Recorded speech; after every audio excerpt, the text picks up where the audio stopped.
नमस्ते, स्वागत है आपका मेरे सुतमाया में।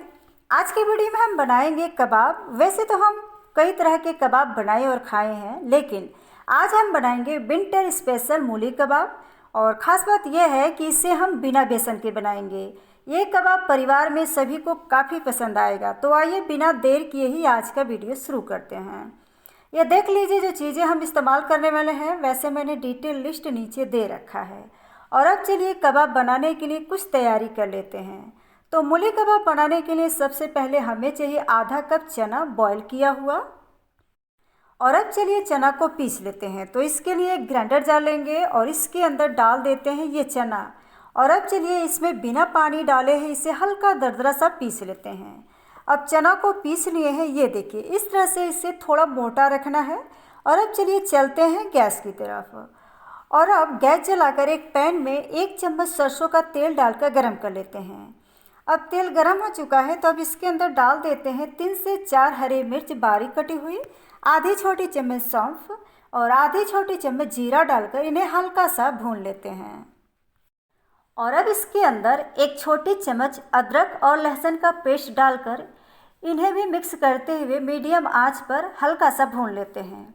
और अब इसके अंदर डाल देते हैं आधी छोटी चम्मच अजवाइन और साथ ही आधी छोटी चम्मच काली मिर्च, आधी छोटी चम्मच गरम मसाला और 1/3 छोटी चम्मच हल्दी पाउडर डालकर इसे भी मिक्स करते हुए हल्का सा भून लेते हैं। और अब इसके बाद 1 से 2 आलू बॉयल और मैश किया हुआ डालकर अच्छे से मिक्स कर लेते हैं। पर ध्यान रहे कि सभी मसालों को मीडियम आंच पर ही भूनना है ताकि मसाले जले ना। और अब इसके अंदर एक मीडियम साइज़ का प्याज बारीक कटा हुआ डालकर इसे भी मिक्स कर लेते हैं। अगर इस तरह से पहले मसालों को भूनकर कबाब बनाते हैं तो कबाब का स्वाद काफ़ी हद तक बढ़ जाता है। और अब इसके अंदर डाल देते हैं 1/4 छोटी चम्मच हींग और इसी के साथ ये जो चना पीस करके रखे हैं इसे डालकर मिक्स करते हुए 1 से 2 मिनट भून लेते हैं। अब कबाब के लिए मसाले तैयार हो चुके हैं, तो अब गैस को बंद कर देते हैं और इसे ठंडा कर लेते हैं।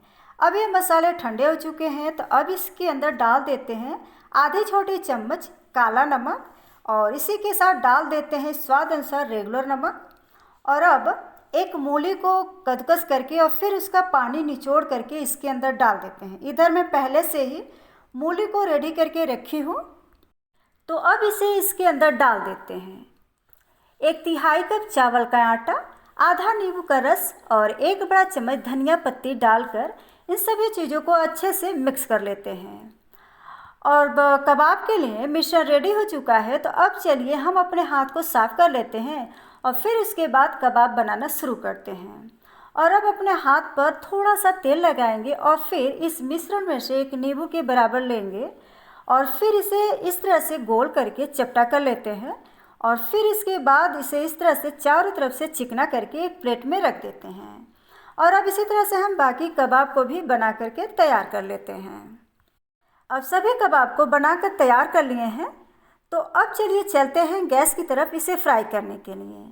तो इसके लिए गैस जलाकर एक पैन में 2 बड़ा चम्मच तेल डालकर गरम कर लेते हैं। इधर मैं पहले से ही तेल रखी हूँ गरम होने के लिए। अब ये तेल गरम हो चुका है तो अब इसके अंदर एक एक करके ये कबाब डाल देते हैं, या एक बार में जितना कबाब आ जाए उतना पैन में डाल दें। और अब इसे मीडियम आंच पर 1 से 2 मिनट नीचे वाला हिस्सा पकने तक फ्राई कर लेते हैं।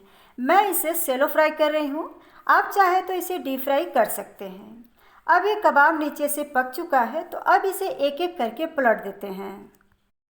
और अब इसे अलट पलट कर दोनों साइड से गोल्डन ब्राउन होने तक फ्राई कर लेते हैं।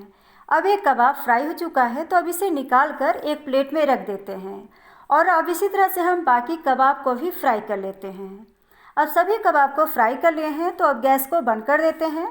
और अब चलिए इसे एक प्लेट में सर्व कर लेते हैं। तो लीजिए हमारी झटपट हेल्दी मूली कबाब बनके तैयार है। आप इसे अपनी मनपसंद चटनी के साथ सर्व करें। उम्मीद है कि आपको ये मेरी कोशिश ज़रूर पसंद आएगी। आप भी अपने घर पर एक बार इस कबाब को ट्राई ज़रूर करें और अपना अनुभव कमेंट बॉक्स में शेयर करें। बहुत बहुत धन्यवाद आपका अपना कीमती टाइम देने के लिए। मिलते हैं फिर एक और नई डिश के साथ, तब तक के लिए नमस्ते।